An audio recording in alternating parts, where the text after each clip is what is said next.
எல்லாருக்கும் வணக்கம். நான் உங்கள் விக்னேஷ் அண்ட் இது உங்களுக்கு பிடிச்சமான வி அண்ட் டேட்டா சேனல்.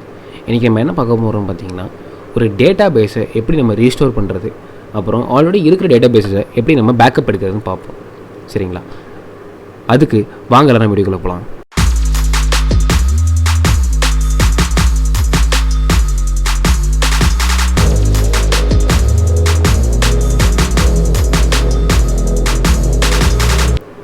நம்மளோட சொன்ன மாதிரி இன்றைக்கி நம்ம டேட்டா பேஸை பேக்கப் எடுக்க போகிறோம். அதே மாதிரி டேட்டா பேஸை ரீஸ்டோரும் பண்ண போகிறோம். ஓகே, ஃபஸ்ட்டு ஒரு டேட்டா பேஸை பேக்கப் பண்ணுறதுக்கு ஒரு டிபி க்ரியேட் பண்ணிக்கலாம். டேட்டா பேஸை ரீஸ்டோர் பண்ணுறதுக்கு ஃபஸ்ட்டு ஒரு டிபி க்ரியேட் பண்ணிக்கலாம். Just like that super market அப்படின்னு கொடுத்துட்றேன். ஓகே, கொடுத்துட்டு சேவ் அப்படின்னு கொடுத்துட்றேன்.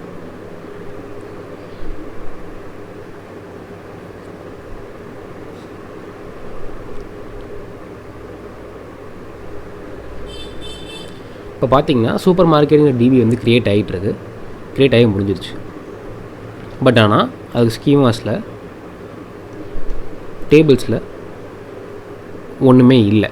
ஓகே, இப்போது நான் வந்து ஒரு டிபி க்ரியேட் பண்ணிட்டேன். என்கிட்ட ஒரு பேக்கப் ஆல்ரெடி வச்சுருக்கேன் லோக்கலில். அந்த லோக்கலில் டிபி பேக்கப்பை இதுக்குள்ளே ரீஸ்டோர் பண்ண போகிறேன், இந்த டிபிக்குள்ளே. ஓகே, அது வந்து ஒரு டார் ஃபைல். சரிங்களா? ரைட் கிளிக் பண்ணி நீங்கள் ரீஸ்டோர் அப்படின்னு கொடுத்தீங்கன்னா, utility file not found, please correct the binary path in the preference dialog box.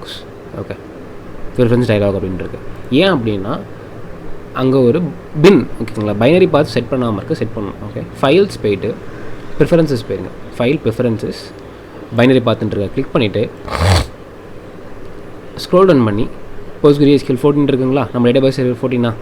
Okay, click பண்ணிவிட்டு இப்போ நம்ம சி ப்ரோக்ராம் ஃபைல்ஸ் SQL-14 பின் அப்படின்னு இருக்குங்களா, இந்த பாயிண்ட்டை லொக்கேட் பண்ணி செலக்ட் கொடுத்துருங்க. கொடுத்ததுக்கப்புறம் சேவ் கொடுத்துருங்க. இப்போது ரைட் கிளிக் பண்ணி ரீஸ்டோர் அப்படின்னு கொடுங்க. கொடுத்தீங்கன்னா ஆட்டோமேட்டிக்காக ஓப்பன் ஆகும். ஃபார்மேட் கஸ்டம் ஆர் டார் ஃபார்மேட், நம்மளது என்ன ஃபார்மேட்டில் இருக்குது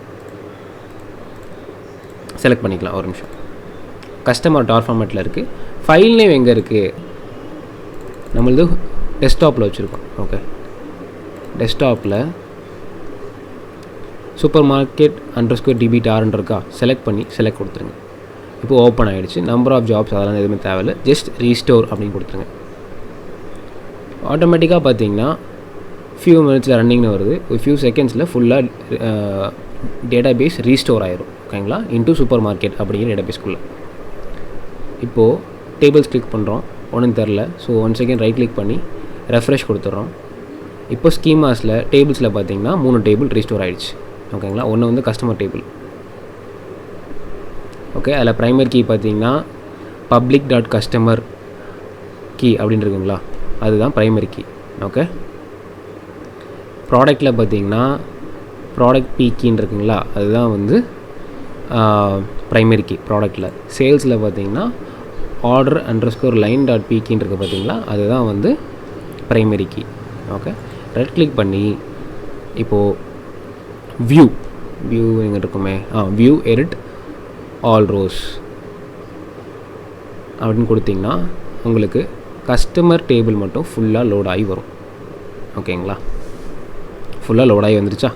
இல்லை பிகேன்றது தான் primary key. Okay, customer ID தான் ப்ரைமரி கீ, மற்ற எல்லா வேல்யூஸும் இருக்குது. நெக்ஸ்ட்டு ரைட் கிளிக் பண்ணி view all rows of a product table ஃபுல்லாக கொடுத்துட்டிங்களா?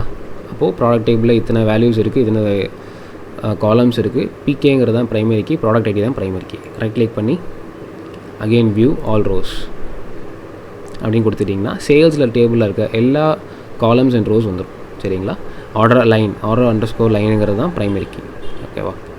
இப்போது இதுதான் நீங்கள் எப்படி ஒரு டேட்டா பேஸை ரீஸ்டோர் பண்ணுவீங்க. ஒரு எக்ஸிஸ்டிங் டேட்டா பேஸ் ஒன்று க்ரியேட் பண்ணிவிட்டு ஆல்ரெடி வச்சுருக்க டேட்டா பேஸை ரீஸ்டோர் பண்ணுறதுக்கு. ஓகேங்களா? இப்போது ஒரு டேட்டா பேஸ் இருக்குது. ஓகேங்களா, ஒரு ஃபைலில் இருக்க டேட்டா பேஸ் ஒரு அப்ளிகேஷன் டேட்டா பேஸ் இருக்குது. அதை பேக்கப் எடுத்து ஸ்டோர் பண்ணணும் எவ்ரி மந்த் ஒரு எவ்ரி டே ஒரு எவ்ரி வீக் அப்படின்னா எப்படி பண்ணுறது? ரைட் கிளிக் பண்ணி பேக்கப் பண்ணுறதா கிளிக் பண்ணுங்கள். கிளிக் பண்ணதுக்கப்புறம் அந்த ஃபைல் எங்கே ஸ்டோர் பண்ணணுமோ அந்த பாயிண்ட்டை கிளிக் பண்ணிவிட்டு ஃபைல் நேம் கொடுங்க. new super.tar அப்படிங்கிற ஃபைலை ஸ்டோர் பண்ண போகிறேன். க்ரியேட் கொடுத்துட்டு ஃபார்மேட் வந்து டார் ஃபார்மேட்டில் கொடுத்துருங்க. கொடுத்ததுக்கப்புறம் ஜஸ்ட் பேக்கப் அப்படின்னு கொடுத்துட்டிங்கன்னா இங்கே ஒரு இது அப்ளிகேஷன் மாதிரி சைடில் ரன் ஆகி ஓகேங்களா, backing up and object on the சர்வரில் பேக்கப் க்ரியேட் பண்ணுறேன் அப்படின்னு சொல்லுது. இப்போ அதை போய் பார்த்தோன்னா ஆட்டோமேட்டிக்காக ஒரு பேக்கப் க்ரியேட் ஆகிருக்கும். ஓகே, இங்கே தான் பாயிண்ட் பண்ணியிருந்தேன், இதுதான் அந்த பேக்கப். ஓகேங்களா, சேம் தான், இதுவும் 1.15, இதுவும் 1.15. ஓகேவா, என்னென்னா இது ஆல்ரெடி பேக்கப் வச்சுருந்த ஒரு டிபியை நான் ரீஸ்டோர் பண்ணது தான் இந்த டேட்டாபேஸ். இப்போது இதை உங்களுக்காக நான் பேக்கப் எடுத்தது தான் இந்த ஃபைல். ஓகேங்களா, இந்த டேட்டாபேஸோட பேக்கப்.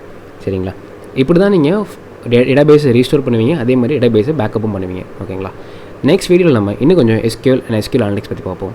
அது வரைக்கும் நான் உங்கள் விக்னேஷ். நன்றி.